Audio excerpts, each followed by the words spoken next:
We're joined today by Rosie Baker.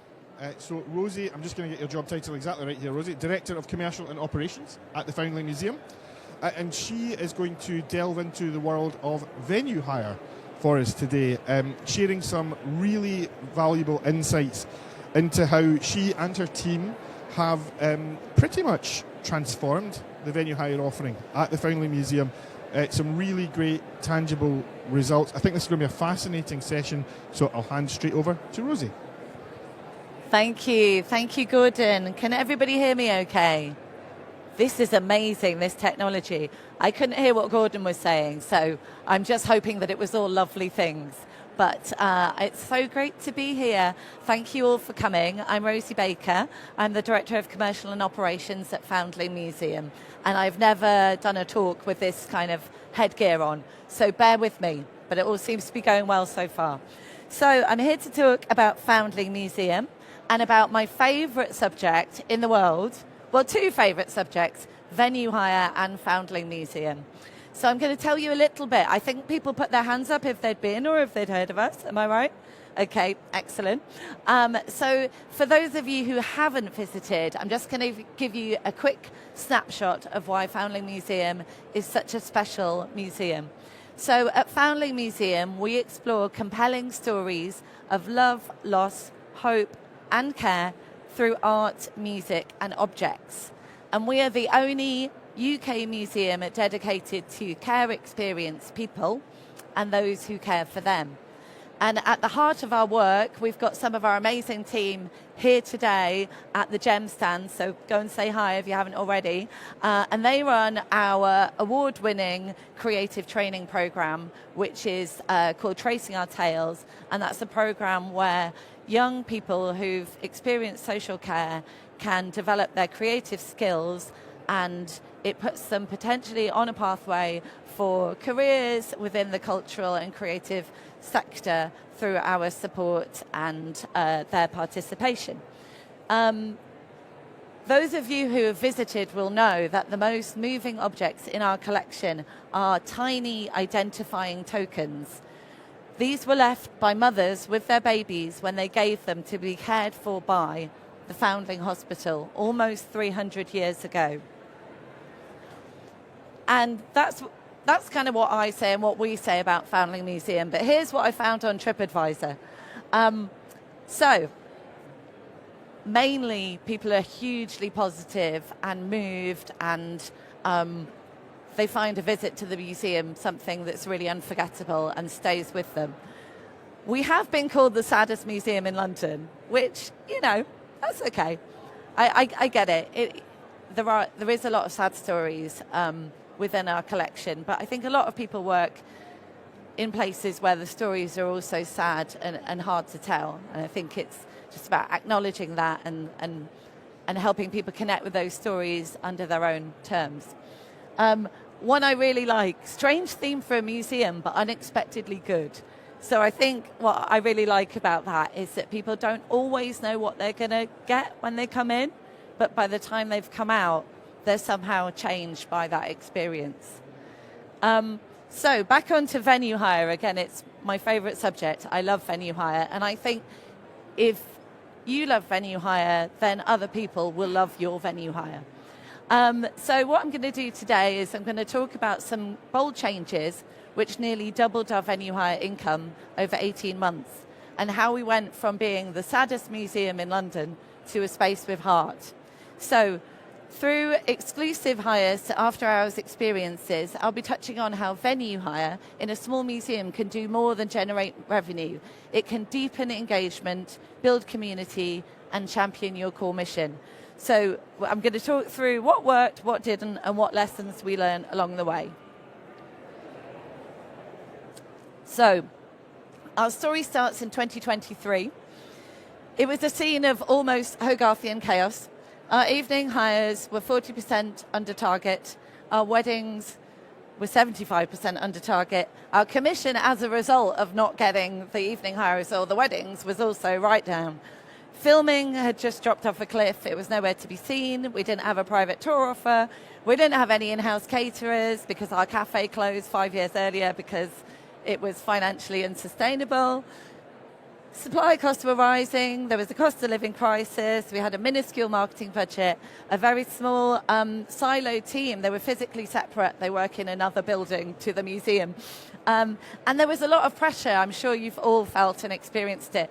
Are you back to pre-pandemic levels? Are you? Oh, we're not quite there yet. Are you back to pre-pandemic levels? There's a lot of questions constantly, everybody's asking. Hopefully we're over that now because it's 2 years on. But in 2023, it was still very much, are you there yet? And we weren't there yet. We were actually really stuck. We were stuck sort of here. So we'd been here, motoring along, kind of plateauing, doing all right. And then obviously you've all seen these diagrams, I'm sure you've all got them.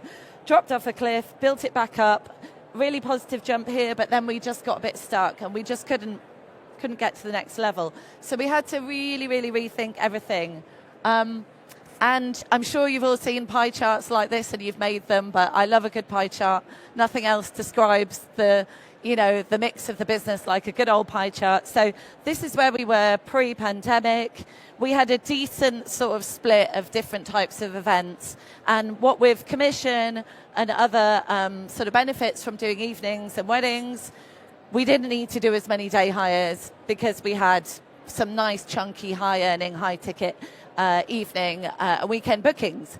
But over the sort of 5 years, that landscape totally changed. Suddenly it was all about the day hires. And I will say as well that these metrics are quite important. So pre-pandemic, we were earning about $250 a year and only running about 100 events a year. But post, we're earning 310, but we're running way more events. So there's not really an exponential marry with the number of events and the income. Although the income did grow, and it grew brilliantly, we're having to do a lot more events now because our day hires are our more affordable offer. We do a banging sandwich lunch. We've got some lovely studios. We're really convenient. We're near King's Cross, great location. So our day hires are going great guns, but the evening hires and the weddings have pretty much disappeared. So we've got to think a bit more. We've got to work a bit harder. And so what did we do and how did we do it? Well, we worked out what we were doing well using the data that we had.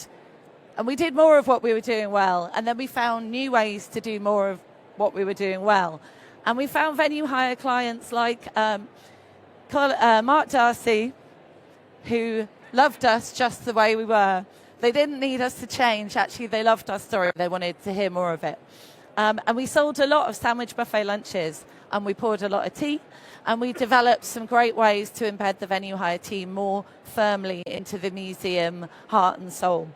And most importantly, really, for the purposes of today's talk, we really mined the museum's gold to create this idea of a space with heart. I know everybody in the room who does venue hire knows that isn't easy, but that's basically what we did. So firstly, we looked at our data. We tried to figure out when are we really busy doing venue hire? When are we really busy with museum visitors? When are we not busy doing venue hire? When should we just not bother trying to do venue hire? And I'm talking about, obviously, we've got green, which is our tickets. We've got orange, which is our venue hire. So we realised there wasn't much point in focusing too much on Fridays and Sundays for venue hire, and that we could look at building talks, tours, exclusive after-hours experiences, and our concert programme on those 2 days where venue hire was just not really hitting. But I'm sure, I don't know what your venue hire mix is like at your places, but ours is all about the what I heard recently are known as the TWTA days of the week. So the Tuesday, Wednesday, Thursday are our most popular venue hire days. They're also pretty popular with our museum visitors too. So we've got to do a bit of juggling here if we want to do more venue hire on these days. So we realised that day hires had exceeded, in fact, they pretty much doubled their income target, but other bookings had completely dried up. And we'd actually reached capacity. We were starting to turn day hires away. And we don't want to do that, do we? We never want to say no to a potential booking. So what we did was we developed an exclusive day hire conference package for our historic rooms. Now, those historic rooms are also museum and gallery spaces. They are also, what the visitors who come to the museum expect to see on their visit. So there's a bit of juggling here, a bit of risk and reward. But what we did was we sought buy-in from our trustees and from the senior team to develop a flexible closure policy. So rather than closing, say, 1 day a week to do more venue hire, because how would we choose? Tuesday, Wednesday, Thursdays, they're all great. We decided to develop a flexible closure policy. And what I mean by that is that we can now close up to 12 times a year for those higher ticket, bigger conference day hires. So we can completely close and we can run a venue hire. And by doing so, we can earn the museum in profit about £5,000 more than we would on the tickets. So it's kind of a no-brainer, but you've got to put the data together and put it in front of the right people to get agreement for this. So we worked out our pricing strategy and also, very importantly, what it would cost us to close the museum, what we would lose in terms of tickets, what we might lose in terms of visitors being disappointed, and we balanced those things up and we made a call on it. And we also developed an in-house drinks and canapes offer with the aim of luring back those evening bookings, which, as I said before, they just weren't really biting. And we were struggling to be competitive with all of the catering costs and supplier costs going up. So we developed this lovely Bloomsbury drinks and canapes offer where essentially we did it ourselves. We didn't bring in caterers, but we did make some amazing connections with Pocket Rocket, who do a fantastic canapé delivery service. They'll come about an hour before your event with these beautiful ready-to-serve canapés. And we serve the drinks ourselves, and we did all the tech setup, and we basically DIY'd it. A lot harder, but it did work. It got the bookings back in. And again, we had to keep making the point, audience is audience. Venue hire, audience are still audience. They're not more or less important than people who buy tickets to your museum. They're still benefiting from your museum experience or your venue experience in a way that might make a huge impact. And what we love about doing venue hires is that when people have had a lovely time, they talk about it on LinkedIn and then they tell other people. We're only, as you know, many of you will be too, we're only small. We don't have much power for marketing. LinkedIn is kind of doing it for us. And venue hire can help tell your story. And what we found as well is that by law of attraction, the more we talked about what we were doing, the more we found more like-minded venue hire clients who wanted to do things that had a connection. For example, a US music artist who it turns out was adopted, came and did a lovely concert. That was a venue hire. We had an amazing event working in partnership with Burberry and Dementia UK. Fantastic partnership. We're really proud to host these really important and impactful events. And again, they're telling everybody they had a great time on LinkedIn. And I think it's that thing about telling stories that I know a lot of people have talked about over the last couple of days, why stories matter, why emotions matter. Stories are what connects us. And when people come into the museum, they see our story in a way that they didn't know before. And I feel like they can then go on and tell that story. And it really helps. I know that many people will focus on facilities as part of your venue hire experience. And of course, they're really important and location's important too. But you've got to really think, what are our USPs? What are your USPs? No other museum has a studio space with this mural on the wall that connects people, all these characters that were either foundlings, orphaned, adopted. All those stories connect everybody. Everybody, I think, knows at least one or two names on this mural. And we find that our venue hire clients who come in and do an event with us, they say, I spent all day reading the walls. But they say they had an amazing time reading the walls. Stories matter because people matter. And I'm going to tell you a quick story now before I talk a bit more about our Space with Heart concept. I actually found this on LinkedIn. This wasn't written by me, but by another museum director. So I need to give credit to him, but he put it so beautifully. He said, one of the most extraordinary pieces of fabric in the exhibition belongs to Sarah Bender. And attached to her baby was an elaborate piece of patchwork made up of bits of printed fabric on which she had embroidered a heart in red thread. She retained the matching piece. 8 years passed. Then one day, Sarah banged on the door of the Foundling Hospital and she presented her piece of patchwork. Something in her circumstances must have changed. Charles, now Benjamin, would be coming home. This was one heart that had been mended. And I think that's such a brilliant story. I'm sorry, I've skipped forward too fast before you could probably reflect on that. Let's go back for a minute. Such a fantastic story and so important. And what I found before we started telling these stories about Space with Heart is that we weren't telling them enough. We were sort of assuming that maybe people knew Foundling Museum, they knew that we're lovely and that we've got some pretty rooms, and basically our old visual identity didn't sell our story. This is our old visual identity. It's a lovely brochure, but it doesn't say anything about this woman's and this child's story. So as part of our whole rebrand, we felt we really needed to change all of our marketing materials and all of our online branded materials because it wasn't telling our story. It wasn't connecting people with Foundling Museum. I won't go into detail about why. I think it's pretty obvious. But what we wanted to do with our new visual identity was put women and children centre stage because they are the main characters in our story. So we did a whole brochure redesign project and we made sure that that told our brand values more clearly because our brand values as a museum are bold, playful, compassionate and open, but nothing about our old visual identity was really saying that. So through this we developed this whole idea, I hear it's called a hero theme, which is quite fitting with the idea of superheroes. But the idea was that the content hero theme is a space with heart, and these are all our pillars. And basically with these pillars and with this hero theme, we can connect people with our offer in a way that I don't think we were doing before. And we created a really nice new bright online visual identity.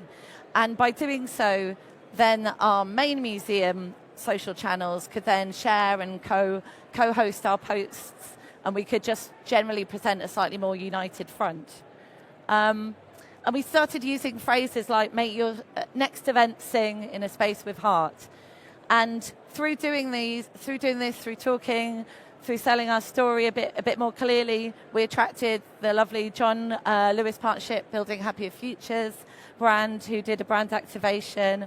And that was very moving because it featured several quite prominent care experienced people, Brad Keller, Ashley John Baptiste, and a really talented up-and-coming designer who works closely with Foundling Museum, Isaac, who had designed a new product range for John Lewis. So, sorry, I'm skipping a bit too fast. Can I get a time check? Thanks, Gordon. Oh, we're good. Okay, I'm going to relax a bit. So, again, by using these phrases, by using these ways to connect people, we found that our venue hire clients were, again, I'm going to use the phrase law of attraction. The right clients were finding us and the right clients were connecting with us in a way that I think maybe hadn't happened before. As in people who felt that their purpose and their mission was really aligned with ours. So, quick summary before we move on to some questions. So what we did was we rebranded our venue hire from print to socials. We aligned it with our museum brand. And we embraced the demand for day hires with some new offers. We created an affordable evening offer. And we used data to negotiate a flexible closure policy. And we also invested in our in-house tech and AV. We just invested in quite a simple offer, really. A good live streaming camera, simple PA, a lectern with a microphone on it. And through that, then we found that clients could get a bit more full experience from us rather than having to bring in lots of other external production suppliers. And we developed a private tours and talks program for the less popular venue hire nights. So what worked? Well, it really worked with day hires. We doubled our income from 90k to 180. And we found that while we were doing that, our evening hires increased by 75%. And that was through offering this in-house drinks and canapes service. Weddings, they're making a slow comeback. We didn't do many last year, but we've got about 5 booked in for this year. And we're finding that our clients are coming because of potentially their connections with the Foundling Museum and the story. For example, we have one this weekend, and they're getting married at the Foundling Museum because they love Jacqueline Wilson. Jacqueline Wilson conceived the story Hetty Feather, who is a Foundling girl at the Foundling. And our income grew from 180,000 to 310,000 compared to the previous year. And we did 150 events, may I say, by a 2-person team. So my venue hire team are the best. I just want to give them a bit of a shout out. It's Hannah, it's Lauren. We've also got Jamie, who manages our public programs. They work together beautifully. Oh, Claire, can you see yourself? Beautiful point, lovely point there. 2 people to deliver that amount of events and bring in that amount of income is just phenomenal. So massive shout out to them. So the lessons we learn, well, I'm going to keep talking about the team. I know it's super cheesy, but honestly, teamwork really does make the dream work. By bringing the venue hire team more into the museum, they still do work in a separate office, but we're working on that. But what we did was we really embedded the venue hire team within the museum team by bringing the venue hire team in to support the philanthropy team with their events. They work very closely with public programs. And so what we did was we developed this idea of cross-functional team working. So venue hire support the fundraising team to deliver events, venue hire support the public program to deliver their events. Events are just events. They shouldn't be that person's event, that person's event. By basically bringing the teams together, we were able to create a more supportive and more just more joined up team. And that way, when the venue hire team are struggling with capacity or they need another person to help lock the museum, we've kind of built that loyalty from within. But not everything worked. It's not all going to be about, oh, aren't we brilliant? There's definitely so many lessons I could have gone on. They would be on several other pages if I'd put them all in. We found that filming and tours aren't really compatible. So filming because of short lead times, tours because they book quite far ahead. We haven't been able to successfully attract in any lovely big budget Netflix feature film. We haven't been able to do any of that because we're quite small and we don't have any spare rooms. So we've decided not to really push for that because it's just not working for us.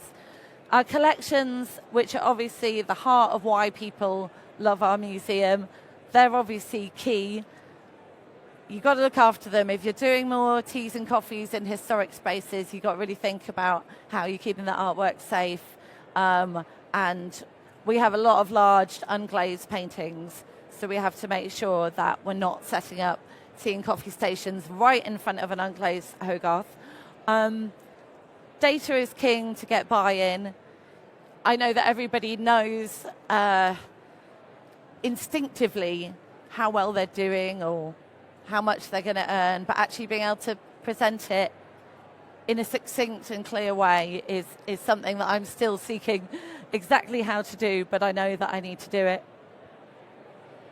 And I know that presenting clear data helped with getting this flexible policy of closing the museum. Audience is audience. Again, I was asked at a board meeting recently, so what's the downside of having all these venue hires and closing the museum every now and then? What's the downside? I was like, there just isn't one. The venue hire clients are lovely. Like, they're just as invested as anybody else. And actually, they're probably, because sometimes there might be several hundreds of them, they're going to tell people, every person will tell somebody else, and they're going to post on LinkedIn, and, you know, audience is audience, no matter who you are or why you've come. Afternoon tea is way harder than it looks. I find that there's a concept of, oh, couldn't you do a lovely afternoon tea? Wouldn't that be lovely? It's so quintessentially British. Afternoon tea is really hard. I tell this from bitter experience. We're currently delivering a 2-day afternoon tea experience for 90 people. It's really hard. You need so many little pots and bits of crockery that you've never had to have before. So that's not one that I think will be making a core part of our venue hire offer. I think we know what we're doing well. We know what we can successfully do. It's great to try things. Definitely experiment. We've done so much experimenting, but you will find some things work less well than others. And yeah, don't underestimate how hard an afternoon tea is. And then the final thing is just that our team is now at capacity, but our venue isn't. We've still got loads of space, particularly in the evenings and weddings. Still got a few slots left. So if you're looking for somewhere, I know a really good place called Foundling Museum, but what we do have to do in all seriousness is we have to consider that a team of 2 actually can't do any more. So I'm at the minute trying to build a bit of a case for how we could bring in either more resource to run the events so that the team of 2 can be focused on more strategic, getting more business in, or whether we need somebody on the sales, whether we need both. Ideally, we'd have both, but we're just having to really look at everything with a bit of a fresh lens. And so what's next? Well, again, we're looking at everything afresh. We know that we've reached a really good income, annual income, but there's still pressure to do more. There's always pressure to do more. And once people see you're doing well, they're like, oh, how can we get a bit more of that? And I get that, and I want that too. I'm hungry for, hitting 400K in the next year or so. But we've got to be really sensible. We've DIY'd it over the last year. We've had some great results, but I'm not sure how sustainable it is to do that all the time. Actually, there's a lot to be said for having an exclusive catering contract where they take all the operational lifting and shifting and boiling the kettle and doing that. So we're actually looking at that at the moment and trying to weigh that up. So, but we've learned some great lessons, and I think we've got ourselves in a place where we're more visible as a function within the museum, and in terms of earned income, we're sort of leading the way at the moment. So I think we've created a good space to get to the next space, whatever that might look like, the next stage. Thank you all so much for listening. And like I say, if you need a venue hire, you know where to come. So I think it's time for questions. How am I doing for time? We've got 10 minutes. So oh, amazing. Great stuff. Thank you so much for that, Rosie. Some really staggering figures. Some of the numbers you're pulling in there for what is the saddest museum in London is quite incredible, really. So we've got a few minutes for questions. Has anyone? We do immediately have one. Yep, go ahead. Hi. I just wanted to ask, what were the really key pieces of data that helped you make cases to people? So what we pulled together was the cost of closing, so the average income that we were making over tickets and retail over an average day, and then the day of the week, because certain days of the week were just naturally busier. For example, Saturday is usually our busiest ticketed and retail day, but we'd still swap that for a wedding if a wedding came knocking. Whereas it was harder to make that case for the Tuesday, Wednesday, Thursday days, because that income is a bit less predictable. But essentially we just looked at the data, we looked at what we'd earned on those days over a year, tickets and retail combined, weighed that up against the profit from the venue hire and made the decision based on that. But we are thinking whether, just reevaluating our prices and how we're doing things over the next year. We are wondering whether we should make that cost to close more exclusive even, and say we only do this for our corporate members, or, now we know we can do it, now we know people want it. I think we've got a little bit more control or power over that situation. But as it was, we were making decisions based on, we think we can make about 5k profit if we close the museum. And if we do that 12 times a year, then that's an extra 60. So what is there to lose? And we have to be very clear when we say we're going to close on our website and in our socials, and just make sure that we've told everybody, and especially that we've told our volunteers. Thanks, Rosie. We have another question here. Okay. Thanks for your sharing. So I'm curious about the average revenue of per event, maybe around 2,000, and how about the maximum and the minimum income? Oh my goodness, we've got this amazing spreadsheet which it just calculates all that very precisely, because we have quite a lot of different offers and different tiers. But our day high is about £1,000, and then out of that £1,000, about 300 is cost, 700 is profit. So that's kind of the lower end. But then for our evening hires, we start those at 2,500 for a one room, 4.5 for exclusive museum. These are dry hires. And then if you have a DDR, so you have the drinks and the canapes, then we have some sort of different tiers per number. So the smaller numbers pay a bit more than the bigger numbers. But I'd be happy to share with you on email. And that's why I love this sector, willing to share that type of information around the place. It's absolutely wonderful. Thanks, Rosie. John, you've got a question. Thanks very much for that, and love your museum as well. So we run the Commercial Performance Barometer with Gordon at Association for Cultural Enterprises, and one thing we've noticed is some organisations have mentioned that venue hire has dropped off this year, so from the start of 2025. I'm guessing from what you presented, you're not really seeing that? No, fortunately we haven't seen that. We're actually weirdly seeing a bit of a spike in corporate bookings, which have been pretty much absent up till now. So we did I should tell you, we did a lovely event a couple of weeks ago with an organisation called the PA Club. And we've been to showcases before where we've been up against like other venues in a big hall, and you're all passing out leaflets and you're all kind of, no, come and talk to me. But actually we invited them in and did a really exclusive event, put on some lovely catering, lovely drinks, and we found that to be a really effective way of actually bringing people in, because when people come in they get it, but it was really hard to explain it at sort of in a more trade show type environment. So fortunately we haven't seen the slowness this quarter anyway. I think quarter two is going to be tricky. The summer's always really tricky for us. So we'll see, but fingers crossed. Thanks, Rosie. Any more questions? Yep. Hello there, thank you very much. When you were deciding to sort of rebrand all of your materials, how did you make the decision to sort of separate, or did you even sort of the difference between, say, a wedding client or an occasions client or a corporate client in terms of different spaces? And what was the biggest thing that you did in regards to sort of your USPs? And did you also think about changing or having a variable cost per different type? So like, would an occasion be slightly cheaper than, say, a corporate one? I'm very sorry, I know that's a very long question. No, I understand. So the first bit of the question was to do with the sort of rebrand of the materials.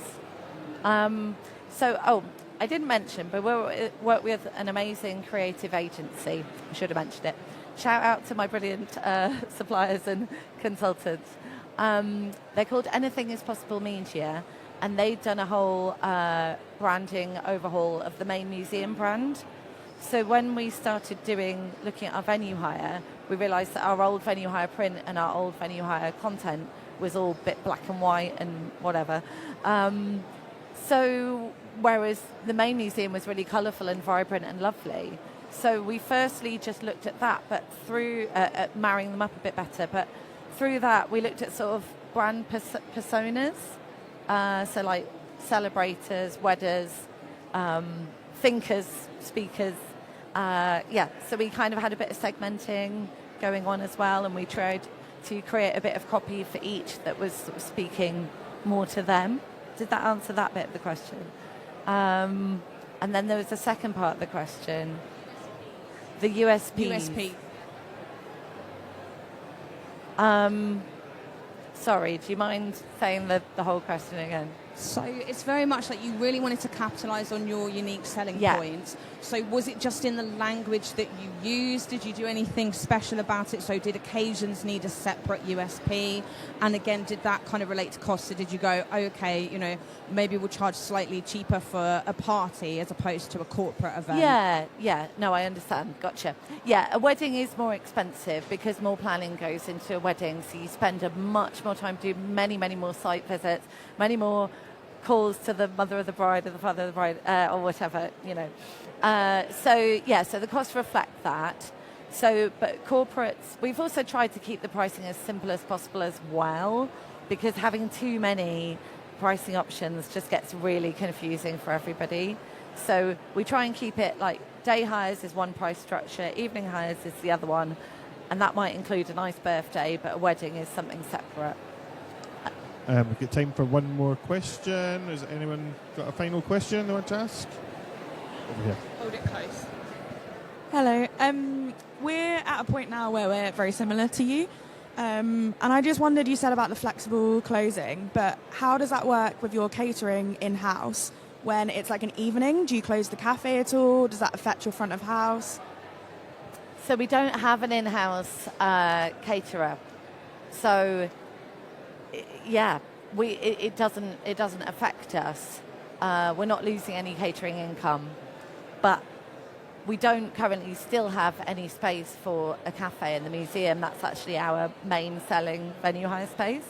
So we're not about to get a cafe anytime soon, but we are wondering whether we can partner with potentially an exclusive caterer so that they can do more of the venue ops for us and that we can work in a slightly more joined up partnership. Because at the minute we've kind of got, I would say, a few too many caterers on our list, and then we don't get to see them enough, and you know, we don't build those really easy working relationships. So yeah, we're considering it all at the minute. And does it impact on your front of house team? Oh, sorry, on the front of house team. I hope not. I know our volunteers have, they would rather work for a museum open day. They would rather be meeting and greeting the museum visitors. But what I'm looking to do is to build a small group of event volunteers who actually do really love the events. But I would say, yeah, we've had to manage the volunteers' understanding of why we need to do it. Maybe we've had to handle that quite carefully, I would say. Great stuff. Can we all give Rosie a big round of applause, please? Thank you very much. Thank you. Rosie, if you can hang on for a couple of minutes, if anyone's got questions to ask you individually, that'd be great. Thank you all very much indeed. Make sure you continue to carry these around with you, use them for the rest of the day, and hand them in at the end. Thank you.